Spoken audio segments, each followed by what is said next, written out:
This week on Ancient Travel, we look at the Hereford Mappa Mundi. It was hard to see the world during the medieval ages. Travel was expensive and dangerous. Few had the opportunity to see the world through trade or pilgrimage. As a result, a demand for pilgrimage experiences and accounts was created. Many who were unable to travel desired any experience that would allow them to learn about the world. Pilgrims, merchants, and other travels would publish books detailing the new cities and strange marvels they saw on their travels. One traveler, Sir John Mandeville, would provide a detailed account of his journeys to the Holy Land and beyond. Reading a book was not the only way to experience the world. Maps of the Holy Land and the surrounding area were created so someone could imagine what it was like. The most amazing maps that were created were large and ornate, showing the entirety of the known world. Called Mappa Mundi, these maps allowed viewers to embark on imaginary journeys to locations they would never see. Of these maps, one of the most famous is Hereford Mappa Mundi. Made centuries ago, it's one of the most well-preserved maps still in existence today, and it is a beautiful work of art that serves as a perfect example of what a mappa is. The Hereford Mappa Mundi was created sometime around 1300 AD. Few medieval maps were made, and even less Mappa Mundi were produced. As a result, the Hereford map is special. It's the largest known medieval map, and can still be viewed today. The mappa was drawn on calfskin. Its large size allows for incredible detail, with multiple cities, landmasses, and bodies of water to be present. As a standard 2 map, the landmasses are divided into 3 quadrants. Jerusalem is placed in the center of the map, with the Holy Land stretching above it, while Europe extends to the left and Africa to the right. This division of the landmasses is known as the T portion of the map. All of the mappa is surrounded by a circular ocean. This is the O section of the map. At the top of the map is a depiction of Christ. On all sides, angels are present, as a symbol of the mappa's religious significance. Since Jerusalem, a major city for Christianity, is depicted as the center of the earth, the artist was signifying its importance. The Hereford map was not drawn to scale, and is not entirely accurate. The main goal of the Mappa Mundi was not for travel planning or mercantile reasons, but instead to symbolize something more. Instead, it symbolizes the world, putting emphasis on holy sites, major cities, and ancient marvels. The Hereford map was made for people to view as enjoyment and with wonder, making it different from more traditional maps. However, the map can be surprisingly accurate in some places. It is possible to locate smaller towns, along with rivers and various cities.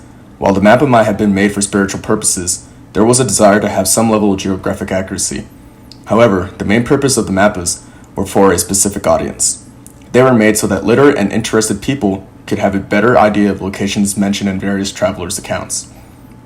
If the Hereford map was made in order to appeal to those who were literate enough to understand and enjoy books on travel, then it is possible that John Mandeville's The Book of Marvels and Travels was partly used as inspiration for the mappa. John Mandeville's The Book of Marvels and Travels was an extremely popular travel account made during the medieval age. Whether or not John Mandeville was a real person is a matter of debate, but the Book of Marvels and Travels gained popularity not because of the author, but because of its content. Focusing on major religious sites such as Jerusalem and the new culture he's interacted with, Mandeville captured the attention of his readers. His most interesting writings focus on the marvels he encountered, like the land of never-ending darkness, the Cyclops, and giant human-sized snails.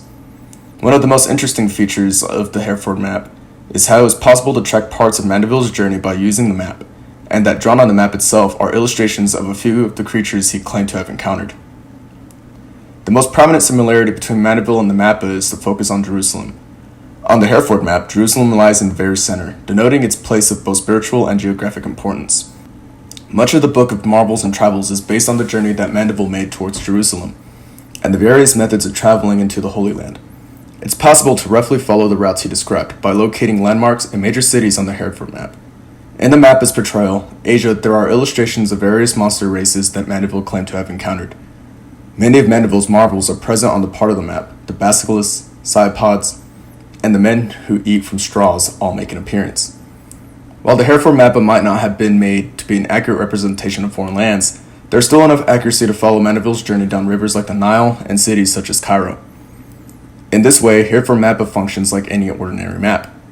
The Hereford Mappa Mundi is still able to be viewed today, as it survives in remarkable condition and can be viewed in the Hereford Cathedral located in England.